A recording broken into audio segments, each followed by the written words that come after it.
her love of faith and her love of remodeling and interior design. So we're just so lucky to have you back. And without further ado, Paige.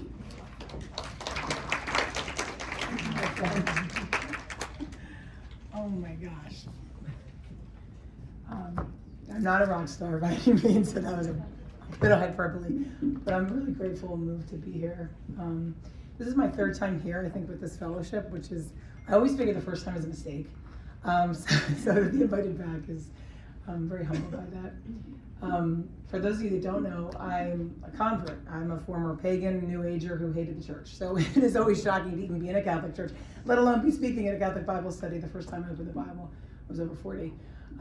So it's, again, it's a shock to be here, but also a delight. I was joking with Jody before that I prepared for this talk by taking care of my 15-year-old son who had surgery on Thursday. So in the lesson, it talked about where are you going to die to yourself. Well, I got the assignment. The first place for me to die to myself is to not to be as prepared as I would like to. Didn't I? I would have liked to come here and tell you that 2 Timothy and I are like this, and I really get this chapter, and I know it really well, but I don't. My 15-year-old had surgery on Thursday. We thought it was going to be really minor, and it ended up being complex. He had his whole shoulder rebuilt. And so this weekend I spent a lot of time spoon feeding him, giving him a shower, talking him, encouraging him. He's an athlete and he won't play sports for 6 months. So that was really a good preparation, because what I want to talk about today is that yes, we are the house that God is renovating. But a lot of times as women, we're the house that God is renovating in our own home. And that home is the context for sanctity that God has chosen for us. We sometimes might not like it, but truly what God has chosen, the crucible, the petri dish, the engine, whatever you want to call it, that God has chosen for us is our homes. So anyway, I also want to say, just to start, that I wish I was doing this study with you. It's so beautiful. The first time I read the Bible, I really thought I'm way behind. I've been a pagan for a long time, so I need to catch up. So I did the Bible in a Year podcast, which dovetailed my desire to read the Bible. And so I blew through everything, which is fast and furiously, which is kind of the way I do things, which is why I ended up in multiple 12-step programs, a lot and fast. That's actually how I came to know God. But in spiritual direction, it's been encouraged to me to take small pieces of God's word and stick with them. My spiritual director said, "Oh, so you like Psalm 139? Why don't you take the summer to think about the first 2 lines?" I'm like, what? I'd like to read the first 2 lines by 7:05 and maybe get to 3 or 4 or 5 more Psalms by lunch. I got things to do. I need formation to happen. So this idea that we would take, a few lines from a short chapter in a short book to talk today. It's so different from sort of maybe what I want. But as it would be, the first verse that came to me as I was even preparing a little bit today is 2 Timothy 1:9. He saved us to a holy life, not according to our works, but according to his own design. So anytime there's the word design, the Lord is like, this is for you, listen up. I get it. Okay, so the house is a metaphor. I really did write this book. This woman said to me, why don't we write a book about how you've been in recovery for 25 years and the Lord has totally renovated you, and you also love house stuff, and you love renovations, and you love design, and that you've been the house, and then also we work on a house. And so that whole book is about, as women, we work on houses and we tinker and we have an idea, and as we do that, God, if we're open to discipleship, God is doing that to us. So that was a beautiful process, and I believe that. Hadn't really thought about that before, because I've been really house obsessed my whole life. So let's talk about that a bit. I think of myself as having had 2 conversions. One is that I stand here a Catholic, which still shocks me sometimes, given that I grew up in a sort of more secular way and came through a very windy, multi-decade conversion in and out of 12-step programs through the door. But the other conversion is my relationship with my house, and I think it's, and your house, and all houses. I think it's apt that there's a piece of this chapter that Timothy talks about, or Paul talks about, that we're like the house, and there's parts of us that are for really refined work, and then there's parts for more humble use, and it's a beautiful analogy. And I think I want to just take for a second to talk about women in houses, okay? Because Jody and I met here, as the Lord would have it, in a very spiritual context, talking about spiritual growth and our love of the Lord, but then we had lunch and we found out we both love houses. We both love renovation and design, and we have a heart for that. And I think I want to share with you some things I've learned about this. It's not an accident that we as women, many of us, maybe in this room, love HGTV, love design magazines, love decorating, love a home goods run. That's not an accident. That's not something that just kind of happened. When I was having my third son, somebody gave me a copy of a book called The Male Brain by Dr. Luann Brzezinski, I think it's it. And I learned a lot about my husband and a lot about myself in reading that book. I'm still trying to figure out boys. I don't think I'm still behind there, but what I learned is that the female and the male brain are very different, and we would do well to understand that as women, that the eyes, then as an extension of the brain, are very different in how they operate from a man and how they operate inside a woman. In a woman, our eyes, as the front extension of our brain, are designed to read faces. We're designed as nurturers to look at skin color changes and expression changes, and we're designed to read the faces of our young. This makes us nurturers. And so as a function of that, our orientation is a smaller domestic sphere. Our orientation, our focus is a smaller footprint of life. And I think that gives us the ability to focus. Men have a wider focus, a broader focus. And so when your husband throws the underwear in the hamper and he doesn't make the basket, he doesn't even notice, and he definitely doesn't care. And so, but we're really irritated. I mean, this is, you could say, well, he should make the basket, and he should. But he doesn't care in the way that you do, because your orientation is different. I strongly believe this is not cultural, societal. This is how our brains work. We have an ultra sensitivity to the home. We like it the way we like it. We know it's important. We want it to be a certain way. And that's rooted in a deep desire to care for our young. And so, again, not an accident that we tend to fall in love with houses and house stuff and home goods and all that kind of stuff.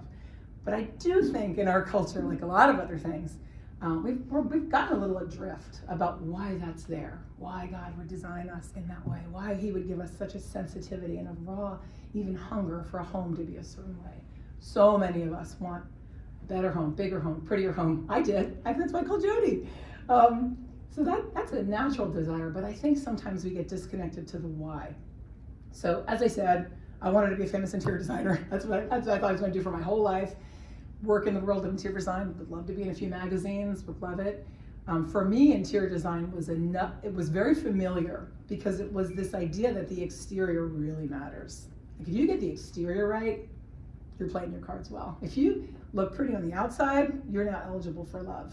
If you got the house right and it looks really good, you're sending to the world a message that you're smart, you got some money in the bank, you're really good at this. And so in the absence of the knowledge that God loves us just for being born, just for being here, we fall into that, I think, as women a lot, that set of lies that the exterior really matters. It's the exterior that's the vehicle for how we earn love. It's the exterior for how we get to the good life. That's only the conclusion. That's the world's economy, not God's economy. So my heart started to change when I learned about what the church has to say about the home. The church has a lot to say about the home, and it's really in direct conflict with what the world says. It's very, very different. The church says that the home is a domestic church. Actually, the church says that the family is the domestic church. The domestic church is defined as a who, not a what. Which I think is really interesting. Right off the bat, the church says it's people over things. Right off the bat, it says that the domestic church is essential for the health of the global church. So I learned this a couple of weeks ago in preparing for this, which is that the Catholic Church has three parts. It has the hierarchical part, it's the popes, the bishops, and the priests. It has the parish life, it has community, and it has the domestic church. Like we're 1/3. Our home is 1/3 of the church being sustainable, workable, and successful. The church, the domestic church, that 1/3, I mean, I think about this, this is kind of arrogant, but like Mother Teresa is even mentioned in those three parts, like the work of the saints. I mean, they're in there, but we get top billing, in terms of the home because of its importance. And the church defines the domestic church as the family, in which is a location where children learn to pray. That's like, and I'm not quoting it exactly, but that's in the catechism. So if you want to teach children to pray, you have to pray yourself, which is connected to the beginning of this lesson. I thought it was so beautiful. As women, as Catholic women, as Christian women, we really do have two goals. Of course, we want to pass on faith to the next generation, but we can't do that without being disciples ourselves. And so someone with my history, which is like a 12-step history of being pretty clear about which ways I'm rotten, which ways need work, which ways need renovating from an early age. I feel like, I don't know that we talk about that enough in the church, about that our part of discipleship is just being clear on what I'm working on now, to go closer to God, to be more the woman that God wants. Because I think my only chance of getting my kids both into heaven and going to church on Sunday long after I'm dead is for me to work on this right now. Like, what isn't great, what needs to be worked, where God is pruning me, and he's pruning everything all the time. So what else does the church have to say about the home? The church also has to say that the home is our greatest circle of influence. So we have a circle of concern, which is much broader. We have a circle of work. We can do a lot of good in the world, but the place in which we're going to make the greatest influence in our lives is our home. That's the good news and the bad news, the pressure. The home has a tall order on it. And as I became a parent, I started to realize this. My whole adult life, I had been obsessed with, I literally used to look at wallpaper before I went to bed because I found it very soothing. And I would look at lighting fixtures, and I just loved all the magazines, and I had stacks and stacks and stacks of magazines, and I just loved it. That was a language that made a lot of sense to me. Things are easier than people for some of us. So things are easy for me. If to get a great life, you had to have a pretty home. I wish that was true. Because I think I can make a pretty home pretty easily. But having a great life with your family is way more complicated than that. It's way more complicated than that. So I want to talk a little bit about, the lies that the culture tells us about the home. Because again, what the church says is that it's about the people. It's really, really important, and it's not about the things. The church also recognizes that beauty and order are essential, right? We can't have a life without beauty and order. So it's all about the kids in their formation, and we let everything else go, because I actually think part of their formation is learning about beauty and order. But beauty and order in the context of the domestic church, of learning to pray, passing on the faith, living out our vocation with a lot of grace. It's very, very different than what we might see online, what we might see in influencers or magazines or even HGTV. What we're seeing there is different. It's maybe beauty and order untethered to what the church is asking us to do. It's very different. I was in Mass I get my best ideas from daily Mass. I just remind myself to just keep going, because left to my own devices, the ideas aren't great. But when I'm there, some good ideas come. And I was sitting in Mass a couple weeks ago, and it came to me that the house is an engine. The house is an engine, which is really in contrast to what we're told all the time. We have such an image-laden culture, and we see so. I think about my grandmother. I don't know that my grandmother saw more than 2 other houses in her life. It was her neighbor and then her other neighbor and maybe her sister. But we see images all the time of other people's houses, and they're constantly informing us. And so we get this idea that the way it looks, and as you walk by, how everything's set up, and how that furniture and what the composition is reigns supreme. When actually how the house is working is much more impactful. In fact, the house as an engine has a deep capacity that will affect beyond generations. So there's generations I'll never talk to, never see with my own eyes, that the work I'm doing in my home will affect. I don't think my decorative objects have that capacity. I don't think the stuff that Joanna Gaines told me is cool. That's not going to affect the future generations. Not the way the engine that is my household can and will do. So that, because again, also you read the Bible for the first time, there's a lot of talk about the future generations and not being so present-minded. I talked about our 2 goals a little bit, so I'm going to move on from that. But yes, our 2 goals: living out our vocation, living out discipleship, and then also passing it on. So what does that look like? What does interior design and decorating and homemaking and home good runs and decorating for Christmas and making a home warm and inviting and updated, and what does all that look like as a disciple of Christ? I think, my friends, that's what we have to ask ourselves, because I think the world wants to tell us how to make the home, what to buy. By the way, it's a set of shifting sands, because it's always different every 5 minutes, and depending on who you ask, it's always different. But I think we have to ask always in the context of what does it look like as disciples of Christ, as sisters in Christ, as women that want to know the Lord more closely and to allow him to make us what he wants us to be. What does that look like in making a home? I want to talk a little bit about these lies, okay? So, because again, I think, and I'm open to people that might disagree about this, that there's a lot of content about the home, whether it's Instagram or HGTV, my former employer, or magazines. It's a little bit like pornography for women. And I know that some women struggle with real pornography, but I'm talking about this idea that pornography, it's not real women and it's not real sex. Well, for some of this content, that's not the way the home really looks or operates. And it's not, we're gleaning stories that are lies. You know, the real life is much messier. Real discipleship just looks different, is not so highly coiffed. And the real activity of the home is just absent from a lot of these images. So I think there's a corollary to be made there. The first lie I want to talk about is this idea that they know and you don't. There's a source out there that's all knowing, the interior designer, the tastemaker, somebody, they know and you don't. And I have my own business where I actually work with people that ask me for help, and a lot of times the people that ask me for help have a profound and deep insecurity. Some of the people I work with have these incredible careers in these different directions. I remember this one woman, her whole career was in maternal fetal medicine in sub-Saharan Africa. She had all these African artifacts and all this African art, and it was kind of piled up in a corner, and she's like, I'm just not good at this. Like, I don't know how to do anything, and I have all this art, I don't know what to do with it. And I'm like, well, we're gonna put the art up. Because that's your story, and it's amazing, and that's who you are. But I think the advice or the word on the street was that she doesn't see any of that African art and the other examples in her neighbors. You know, she doesn't see it in the magazines, and she didn't know what to do with it. And she felt like, I just don't know. I don't know what those other women know with the white walls and the art that matches the couch. I don't know what they know. So I want to encourage you that you do know, even if you say, well, I'm not good with color, I don't know decorating, I'm just not. If you're coming to hear me talk with that posture, I just want to say, you know more than you think. You know yourself. Hopefully you're seeking to know the Lord. You know your family, and you know where you want to go. And no house project should go forward without all of that being at the center. And I think a lot of times we're disappointed when we don't take that to the center, and then we let somebody that we think knows more than us drive the bus.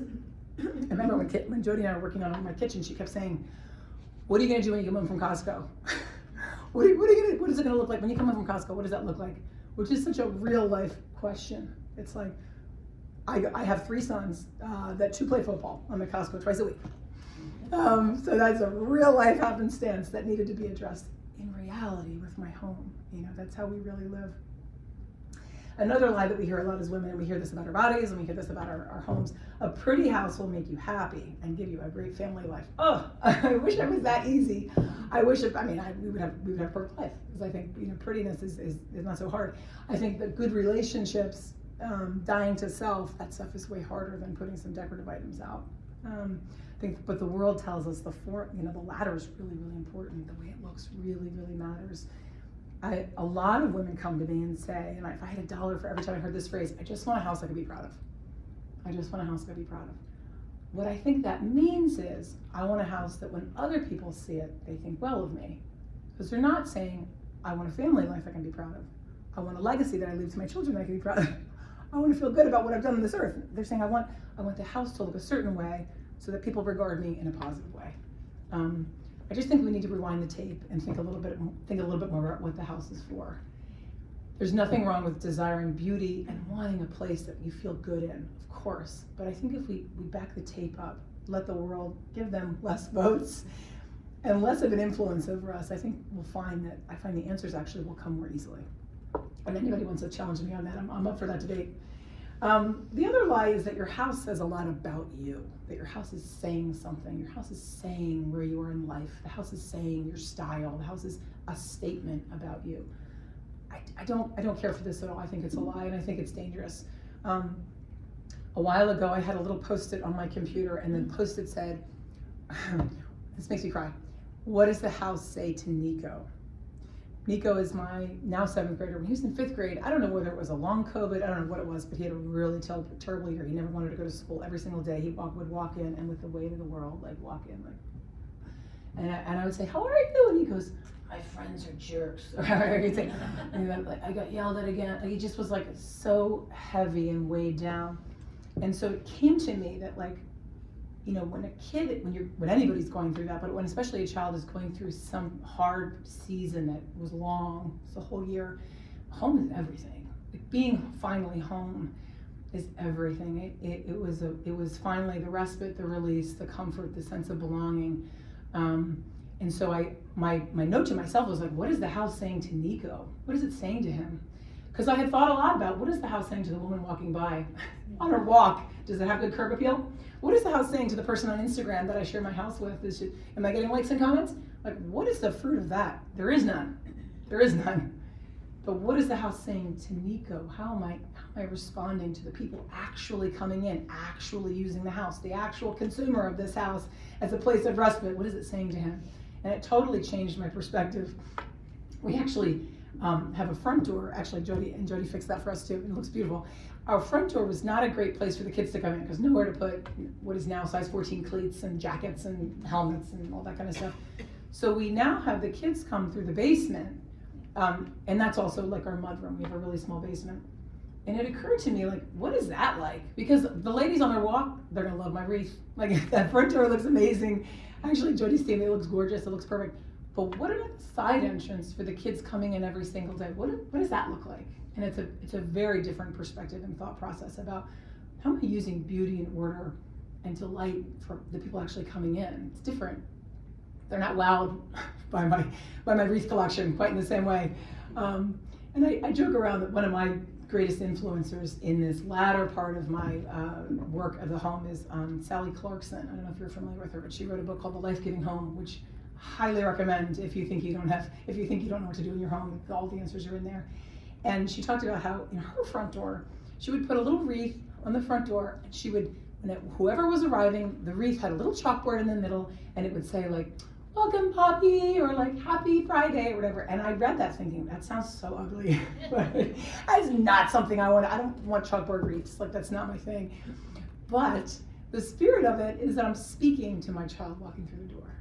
And I think when we're really caught up in like what is the most fresh and interesting idea for like a front door or the Christmas decorations this year that people are doing, and what is of the moment, we really lose sight of what am I saying to my real people walking in the door, which is important. Jody, I don't want to go over it. Am I okay in time? Okay. Well, okay, so I have a whole list of 10 lies, but I'm going to, anyway, I can get them to you guys another way in a longer talk. But another one that I'm going to talk about, and then I'll wrap up, is that real life is ugly. That is a bold-faced lie that makes me really mad. Real life is not ugly. It's been said, and I don't know who said this, but I want to share it with you anyway, which is that greatness is made in the mundane. So we think greatness is maybe in the Christmas party, or the speaking engagement, or I don't know, even like the unveiling of the big edition, which was wonderful. But greatness is actually made in the mundane of like the diapers changed, the drives to practice, another meat sauce, loading the dishwasher, picking up the socks, bringing the uniform, over and over, the mundane and the sort of banal tasks of motherhood, of family life, over and over and over again. That's what builds greatness. The hidden life, which I think is probably God's intention that it would stay hidden, which is no longer that as hidden with our social media world, but that the hidden life actually builds greatness over time.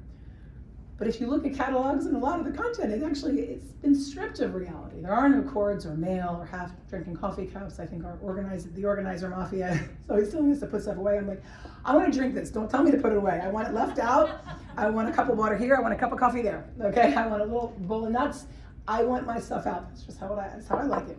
But we're taught about clean surfaces and plastic containers and sort of hyper order.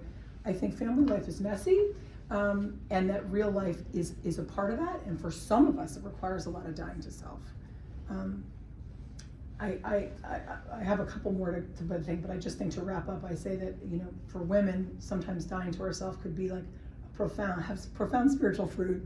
So if you really like your house the way you want it, and you really don't like, and the kids coming in and messing it up, is a real trial for you. Sometimes it's me, or my boys like coming and breaking stuff that I really like, or even my husband saying like, I have this like 25 by 30 poster of my uncle and I on a mountaintop when I was 20. I was 30 pounds there. Can I put it up in the house? I mean, I think 10 years ago I would have said, we're going to put it out at the garage sale. I remember that will not see the light of day in my house. But I think today, it's up. The mountaintop with Francis and his uncle is up. I think if you really struggle with your husband's input in your house, I think the Lord is saying maybe he needs that input. I think the other message of the culture is that it's mom's house. Mom makes the decisions, mom knows, nobody else knows. And she makes the choices, and that's it. She's the law. I think that ends up leading us down a path of women in leadership to have a sort of a feminine perspective, and I think the house works better when everybody's represented. You know, I think I challenge you to ask your husband, well, how can we make the house more man-friendly? So the last one I'll just say is that the world says gather inspiration from the world. Look at what everybody else is doing. I think the Lord says, do not be conformed to this world, but seek a renewal of your understanding. I'm botching that scripture. So in closing, I just want to tell you, what matters most in your house is how you love your spouse, how you deal with adversity, both things big and small, your prayer life, how you regard your vocation, whether it's drudgery, which is again what the world often tells us, or whether it's a joy in your path to sanctity. And that order and beauty, how is it tethered to Christ? How is it tethered to your call here? That's what matters more. We can go back, okay, to magazines and paint chips and lighting fixtures and all those kinds of things. But I think that we can't lose sight of that these things, the things that involve our deepest relationships, and the call in our life, the work that the Lord has put in front of us, which for me the last 4 days was taking care of a 15-year-old in a cast. The work that can't ever be subjugated, or that can't ever be lowered for the material world, or for what it looks like, or for what others think. So in closing, I hope this has helped you. I love this topic. I could talk for another 2 hours, Jody, as you know. I just thank you for your quiet attention.